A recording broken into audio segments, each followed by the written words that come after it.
welcome to my classes. So today we are going to solve the question 16 to 20 for class 10 exercise 5.2.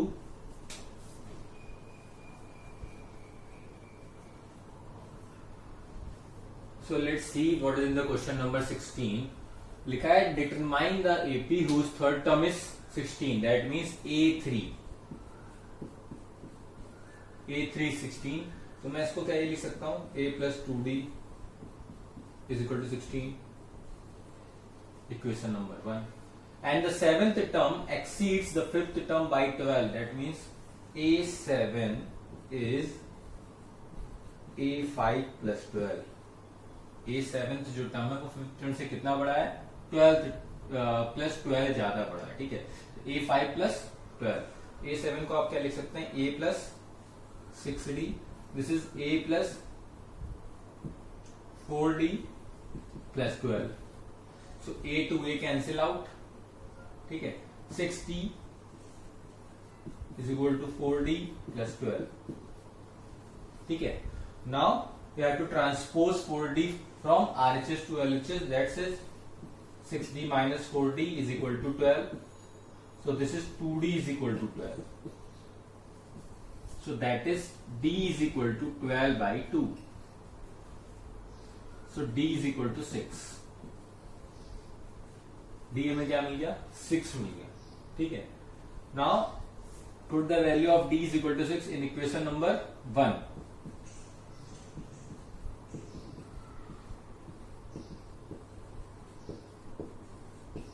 In equation number 1. So a plus 2d is equal to 16. So a plus 2 into 12 is equal to 16. ठीक है. तो देखो a plus d is 6. 6 2 जा 12 is 16. So a is equal to 4. So what do you get? A is equal to 4. D is your 6. So what is your AP? First term is 4. Second term is a plus d, that means 4 plus 6, that is 10. Then add plus 6. The third term is 16. Then fourth term is 22. Then fifth term is 28. That so on. तो ये रही आपकी AP. आपसे यही पूछा था what is the AP, determine the AP. आपने क्या किया, लिखा हुआ थर्ड टर्म 16, तो a3 is equal to 16, so a plus 2d is equal to 16. Then the seventh term exceeds the fifth term by 12. तो seventh term जो है वो fifth term से कितना बड़ा है, 12 बड़ा है. That means a7 is equal to a5 plus 12, ठीक है. So a plus 6d is equal to a plus 4d plus 12. Then इसको सॉल्व किया तो d मिल गया. Then simply put the value of d is equal to 6 in equation number 1, which is this, a plus 2d is equal to 16. 6 की value रखी तो a मिल गया 4, ठीक है. जब हमें a पता है, d पता है, तो AP आप बहुत आराम से निकाल सकते हैं. क्या फॉर्म, जनरल फॉर्म होती है AP की, a plus d, a plus 2d, a plus 3d पे ऐसा कर दो, तो आपके पास वो AP आ गई. क्लियर है, कोई डाउट है? सो ये रहा हमारा question number 16. Now move on the question number 17. So this is our question number 17. अभी देखिए क्या बोलता है. बोल रहा find the 20th term from the last term of the AP. मतलब पीछे से आपको 20th टर्म पता करना, आगे से नहीं. अभी तो जो आप टर्म्स पता कर रहे थे वो आप स्टार्टिंग से पता कर रहे थे. अभी आपको फ्रॉम राइट हैंड साइड से पता करना, अभी आप लेफ्ट हैंड साइड से पता कर रहे थे, ठीक. तो अभी देखिए आप क्या करना है. पहले तो आप जैसी AP लिखी वैसे लिख लीजिए, 3 8 13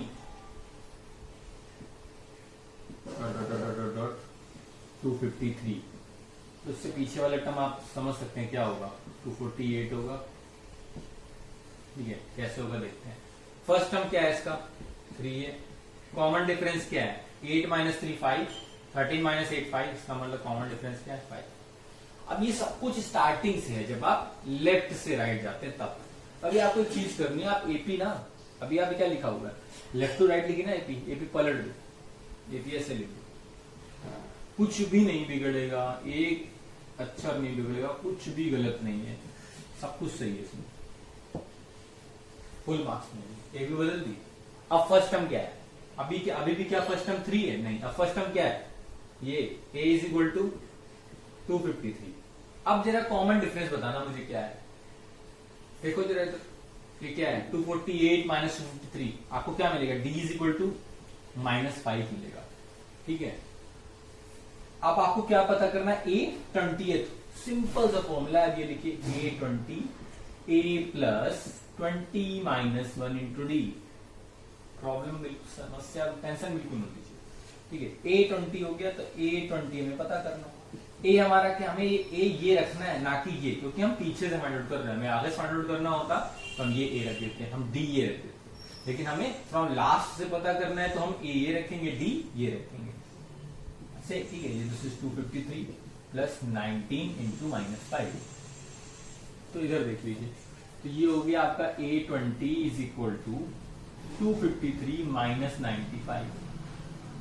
तो ये हो गया A20 इज इक्वल टू 158।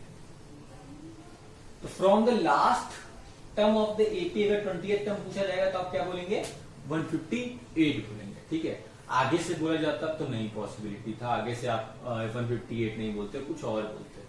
ठीक है, सॉल्व करना पड़ता। तो देखिए, जब भी ऐसे क्वेश्चन आए तो बिल्कुल टेंशन नहीं लेना, सिंपल सा चीज है कि जैसी एपी लिखी हुई वैसी एपी लिखिए, फिर उस एपी को पूरा रिवर्स कर दीजिए। अगर वो लिखी हुई है लेफ्ट टू राइट है एपी थी, तो आप उसको राइट टू लेफ्ट कर दीजिए, मतलब इस तरह से। तो उसमें कुछ नहीं होता, उसमें बस सिंपल सी चीज है कि ए चेंज हो जाएगा, जो आपका लास्ट टर्म था वो आपका फर्स्ट टर्म हो जाएगा, जो आपका डिफरेंस था पॉजिटिव था तो नेगेटिव हो जाएगा, नेगेटिव था तो पॉजिटिव हो जाएगा, सिंपल से। फिर आपको वही फॉर्मूला यूज करना जो आप पढ़ते आ रहे हैं, a n is equal to a plus n minus 1 into D वाला, मतलब general term of the AP वाला। सिंपल सा फॉर्मूला यूज कीजिए, आंसर आ जाएगा। डोंट वरी, ज्यादा परेशान होने की जरूरत नहीं। और इसके मेथड्स हैं, ऐसा नहीं है, और इसके मेथड्स हैं। और क्या कर सकते थे आप कि देखिए, पहले आप ये पता करते कि इस टर्म में कितने एपी हैं, सॉरी इस एपी में कितने टर्म्स हैं, मतलब इस एपी में अगर सपोज करिए माने 35 टर्म्स हैं। ठीक है, तो आप क्या करते 35 माइनस 20, मतलब ये जो आपको 28 टर्म निकालना, वो प्लस 1, तो आपको क्या मिलता 16। ठीक है, तो पीछे से आगे से 16th टर्म जो होता वो आपका क्या होता, पीछे से 20th टर्म होता। तो वो एक कॉन्सेप्ट लगता है, वो थोड़ा सा एडवांस लेवल है, मैं कहूँ उसमें ज्यादा टाइम लगता है, इसलिए मैं नहीं बोल रहा हूँ करने के लिए। ये बहुत सिंपलेस्ट मेथड है, 2 मिनट में सॉल्व हो जाता है। ठीक है, तो now move on to the question number 18। अभी 18 नंबर क्वेश्चन क्या बोल रहा है वो देखते हैं। आगे के जितने भी क्वेश्चन कहीं ना कहीं कुछ ना कुछ अच्छा कॉन्सेप्ट लेके आते हैं। ठीक है, so now move on to the question number 18। So now move on to the question number 18। अभी क्वेश्चन नंबर 18 में क्या लिखा हुआ है देखते हैं। लिखा the sum of the 4th and the 8th term of an AP is 24, मतलब 4th टर्म यानी A4 और 8th टर्म, इन दोनों का सम क्या है 24। ठीक है, फिर क्या लिखा हुआ है, and the sum of the 6th and 10th term is 44, और क्या लिखा हुआ है 6th टर्म, मतलब A6 और A10, इसका सम क्या है 44 है।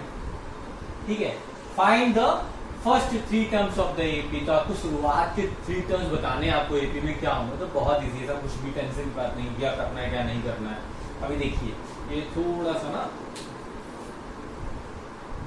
इधर हो गया, इधर नहीं लिखना। अभी देखिए, ये लिखते हैं और इसको लिखते हैं A6 plus A10 is equal to 54। देखो बहुत अच्छा लगेगा, बहुत इजी क्वेश्चन है। अब देखिए A4 क्या होता है, अब देखिए वैसे नहीं लिखा रहेगा A plus 4 minus 1 into D, ऐसा कुछ नहीं, बार बार लिखेंगे तो मतलब डायरेक्टली लिखिए A प्लस 3D। A8 को आप क्या लिख सकते हैं, A plus 7D is equal to 24। पहले आप इसको सॉल्व कर लीजिए। A प्लस A क्या हो गया 2A हो गया, 3D प्लस 7D क्या हो गया 10D हो गया, is equal to 24। Equation number 1। अब इसको देखिए, A6 को आप क्या लिख सकते हैं, A प्लस 5D। A10 को क्या लिख सकते हैं आप, A plus 9D is equal to 44। So A क्या हो गया, A 2A, 9D plus 5D क्या हो गया 14D is equal to 44। Equation number, अब देखो 2 equations 2 unknowns, pair of linear equation 2 variables, पढ़ा होगा तो उससे बहुत अच्छे से हो जाएगा, अदरवाइज कोई प्रॉब्लम नहीं है। देखिए क्या करते हैं हम, हम सिंपल से क्या करेंगे, 2 माइनस 1, सेकेंड वाली से फर्स्ट वाली इक्वेशन माइनस कर दो। तो सेकेंड वाली इक्वेशन आपकी ये रही 2a plus 14d is equal to 44। इसको रफ कर देते हैं, इसको भी रफ कर देते हैं, ठीक है। Minus plus minus minus minus easy है, 2a से 2a कैंसिल, ये पूरा कैंसिल हो जाएगा। 14d minus 10d 4d, 44 minus 24 20। तो d क्या मिल गया, 5 मिल गया d। अब देखिए, now put p is equal to 5। अब d इज इक्वल टू 5 रख दीजिए, कहां पे, जहां मन करे आपको, यहां मन रखना है, यहाँ पे यहाँ रखना है, इक्वेशन नंबर 1 और 2 व्हाटएवर। तो मैं इक्वेशन नंबर 1 लिखता हूं, ठीक है। तो इक्वेशन नंबर 1 पहले हम लिख लेते, क्या थी हमारी, 2a प्लस 10d थी इज इक्वल टू 24, ठीक है। तो 2a plus 10 into 5 is equal to 24। So 2a plus 50 is equal to 24. So 2a is equal to 24 minus 50. तो ये क्या हो गई, माइनस 26। हो गया कि नहीं हो गया भाई, सिंपल है ना। 24 माइनस 50 व्हाट इज माइनस 26। अब आपको क्या करना है, a की वैल्यू पता करनी है, एक वैल्यू पता करनी है, तो एक वैल्यू निकाल, माइनस 26 डिवाइड बाई 2 क्या मिल गया, माइनस 13। क्या मिला आपको, माइनस 13। अब देखिए आपके पास a है, आपके पास d है, अभी आपको करना क्या है, देखिए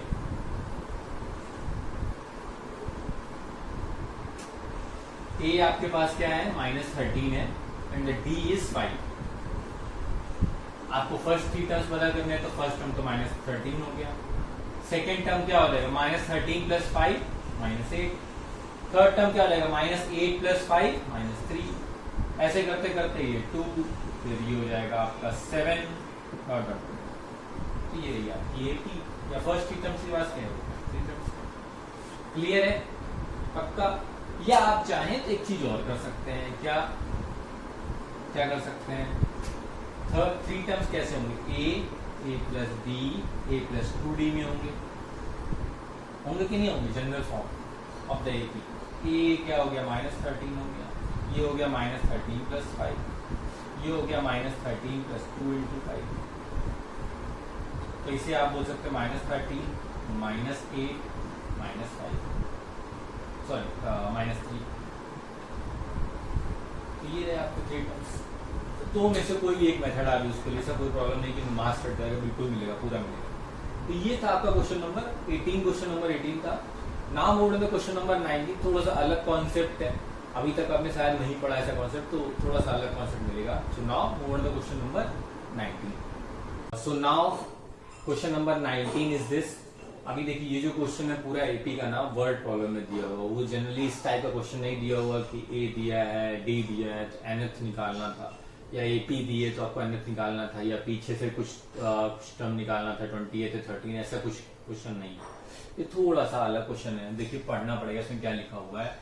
Subba Rao started work in 1995। Subba Rao कोई थी, उन्होंने काम स्टार्ट किया कब, 1995 में, at an annual salary of 5000 rupees. Annual salary क्या थी, 5000 रुपीज थी। 1995 में उनकी सैलरी कितनी थी, 5000 रुपीज थी, ठीक है, इस बात को याद रखिए। और तभी से उन्होंने काम चालू किया, and received an increment of 200 each year. अब इंक्रीमेंट जो है वो 200 रुपए का है हर साल, ठीक है। ऐसा नहीं है कि इस बार 200 हो गया अगली बार 2000 हो जाएगा, ऐसा नहीं है। तो हर साल 200 रुपए का है। In which year did his income reach 7000। तो कौन से साल में उनकी इनकम 7000 रुपए हो जाएगी, यानी 7000 रुपीज हो जाएगी, ठीक है। कितने साल बाद, यानी कौन से साल में। तो देखिए क्या करना है, अभी देखिए क्या लिखा हुआ है। 1995 में काम स्टार्ट किया, पैसे कितने मिल रहे थे, 5000 रुपीज, यानी स्टार्ट हुआ है मतलब फर्स्ट टर्म हो गया। तो फर्स्ट टर्म हमारा क्या हो गया, ए इज इक्वल टू 5000 रुपीज, ठीक है। फिर क्या लिखा है, received an increment of 200 each year. तो 200 रुपए क्या मिल रहा है उसे, 200 रुपीज क्या मिल रहा है, इंक्रीमेंट मिल रहा है हर साल, इसका मतलब अगर आज मेरी सैलरी 5000 है तो नेक्स्ट ईयर कितनी रहेगी 5200, फिर उसके बाद नेक्स्ट ईयर कितनी हो जाएगी 5400। ठीक है, ये समझ लीजिए बात को कि अगर आज मेरी सैलरी 5000 रुपीज है तो नेक्स्ट ईयर ऑब्वियस 200 का इंक्रीमेंट होगा, तो नेक्स्ट ईयर मेरी सैलरी 2021 में, स्कूल तो पहुंचे 2021 में 5200 हो जाएगी। फिर उसके बाद भगवान के कोरोना चला गया तो और इंक्रीमेंट हो जाएगा, 200 ही होगा लेकिन फिक्स है, तो 5400 हो जाएगी। इस बात को यार समझिए, तो है क्या कॉमन डिफरेंस 200 ना, तो डी क्या हो गया आपका 200 रुपए, हुआ कि नहीं हुआ पक्का। अब देखिए भाई साहब, बिल्कुल परेशानी मत लीजिए, जब तक मेरे साथ हैं डरने की क्या बात है। ए क्या है, डी क्या है, गिवन है, हमें मिल गया। अब ये पता करना कौन से ईयर में 7000 रुपीज हो जाएंगे। दैट मीन्स ये हमें क्या दिया हुआ है, nth टर्म दिया हुआ है। That means which is this is our an is our 7000 rupees. ठीक है, ये आपका nth टर्म हो गया, ये आपका फर्स्ट टर्म हो गया, आपको कॉमन डिफरेंस हो गया। आपको पता क्या करना है, एन ना, नंबर ऑफ ईयर्स, कितने साल लगे 7000 पहुंचने में। देखिए चलिए, आप देखिए लिखा हुआ है a n is equal to a plus n minus 1 into d. ठीक है, ए एन क्या है हमारा 7000, ए क्या है हमारा, शुरुआत कहां से हुई थी 5000 से। बहुत अच्छी बात है, 1995 में इतना पैसा मिल रहा है, क्या चाहिए। N minus 1 common difference 200। ठीक है, अभी कुछ बचा है, अभी कुछ नहीं बचा है, सिंपल सा है, ये लीजिए ट्रांसपोज कर लीजिए।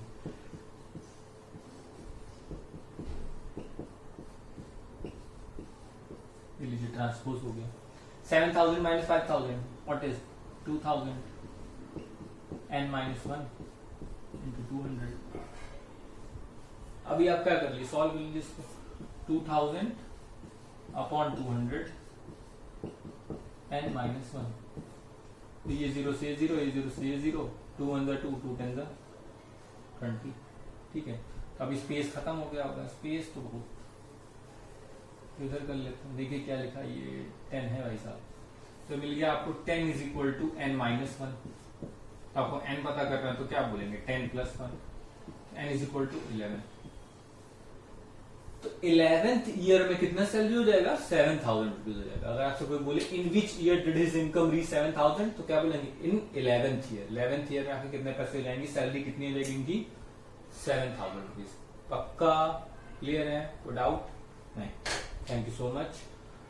सो अब चलते हैं क्वेश्चन नंबर 20 में, बिल्कुल सिमिलर है क्वेश्चन नंबर 19 जैसा, बस थोड़ा सा अमाउंट कम कर दिया है, बाकी कुछ डिफरेंस नहीं है। So now move on to the question number 20. This is our question number 20.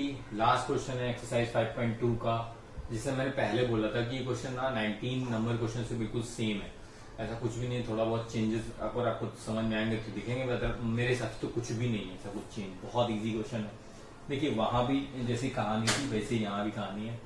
Ramkali कोई है, saved 5 rupees in the first week, तो पहले वीक में उसने कितने रुपए सेव किए हैं, 5 रुपए सेव किए हैं। ठीक है, कितना 5 रुपीज सेव किया है, यानी फर्स्ट वीक ऑफ ईयर, एक साल के पहले वीक में। अगर जो सपोज 2020 सेव हो जाए तो ही बहुत बड़ी बात है, फिर भी उन्होंने प्रयास किया होगा। सपोज कि रामकली 2020 में 2020 में फर्स्ट वीक जो था, जनवरी का फर्स्ट वीक, उसमें 5 रुपीज सेव किए।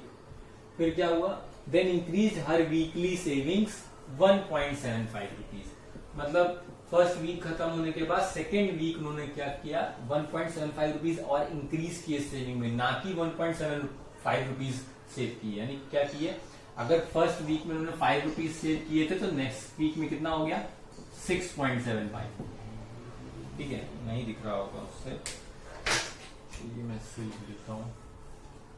अगर फर्स्ट वीक 5 थे तो सेकेंड वीक 6.75 होगा, ऐसे थर्ड वीक और ज्यादा, ठीक है 8.5 हो जाएगा आपका, फिर उधर से 9, सो 10.5, 10.25 समथिंग ऐसे बढ़ता जाएगा। तो देखिए ये क्या है आपका फर्स्ट वीक में सेव किया, that means this is A. फिर वीकली सेविंग बढ़ रही है, that is your D. If in the nth week, यानी nth कोई वीक था उसमें, हर सेविंग्स बिकम 20.75 रुपीज, यानी इनके जो पैसे हो गए वो कितने होंगे 20 रुपए 75 पैसे, 20 रुपीज 75 पैसे आप सेव करने लगे हर वीक में। ऐसा कोई वीक आया आपको पता करना है वो कौन सा नंबर वाला वीक होगा, ठीक है ना, कौन सा नंबर वीक होगा, फर्स्ट से लेकर तो 11वां होगा, फिर 12वां होगा, 10th होगा, 9th होगा, कौन सा, n की वैल्यू पता करनी है। तो सिंपल से आप देखिए ए लिख लीजिए, ए आपका हो गया 5 रुपया, 5 रुपीज, डी इज योर्स 1.75 हो गया, ठीक है। अभी आपको ये nth दिया हुआ है, क्या दिया हुआ है 20.75। अब इतना कुछ दिया हुआ तो करना क्या है भाई, एक सेम फॉर्मूला है, कौन सा फॉर्मूला है, 5.2 में आपने और तो कोई फॉर्मूला सीखा नहीं है, सिर्फ 2 ही फॉर्मूले हैं जो ढंग के हैं पूरी एपी में, इसी में पूरा सब कुछ निपट जाना है। तो ऐसा कुछ प्रॉब्लम मत लीजिए कि नहीं होगा, एपी बहुत इजी है। अब देखिए फॉर्मूला लगा दीजिए, a n is equal to a plus n minus 1 into d. A n क्या है आपका 20 रुपीज 75 पैसा, a is yours 5 rupees n minus 1 and d is 1.7, ठीक है। तो ये आपका क्या था, nth टर्म रहा, ये आपका फर्स्ट टर्म, ये d, n की वैल्यू, सिंपल वही काम आपने क्वेश्चन नंबर 19 में किया था, तो सेम है। कभी आप क्या कीजिए 20.75 माइनस 5 कर दीजिए, तो ये हो जाएगा n माइनस 1, सॉरी 1.75, इसको माइनस करेंगे तो आपको क्या मिल जाएगा, देखिए 15.75 मिल रहा होगा,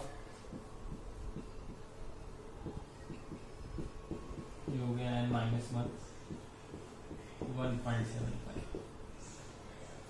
अभी आप क्या करिए, आप इसको क्या डिवाइड कर दीजिए, तो ये देखिए 15.75 divide by 1.75 is equal to n minus 1। इसको सॉल्व कीजिए, सॉल्व कीजिए इसको, आप ही सॉल्व कीजिए।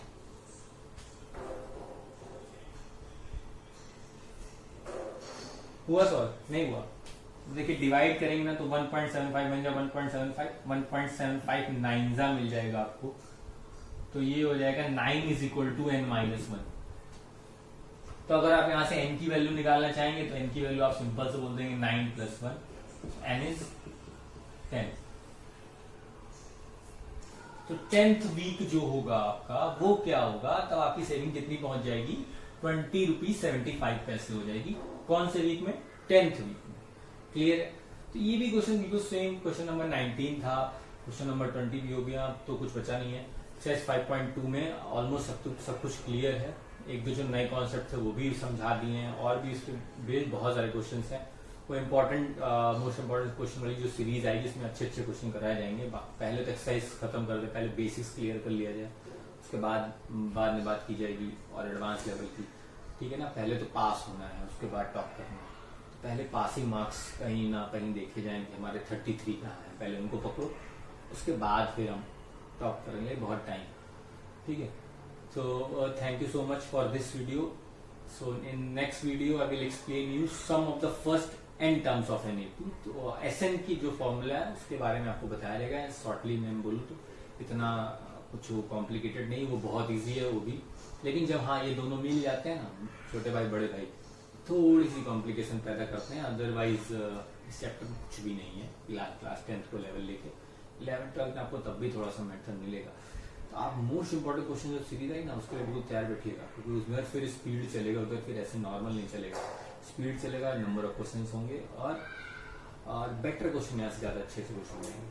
So thank you so much for this video. Now stay tuned, like, comment, share, whatever. मन हो तो कर लीजिए, वरना फिर कोई बात ही नहीं है।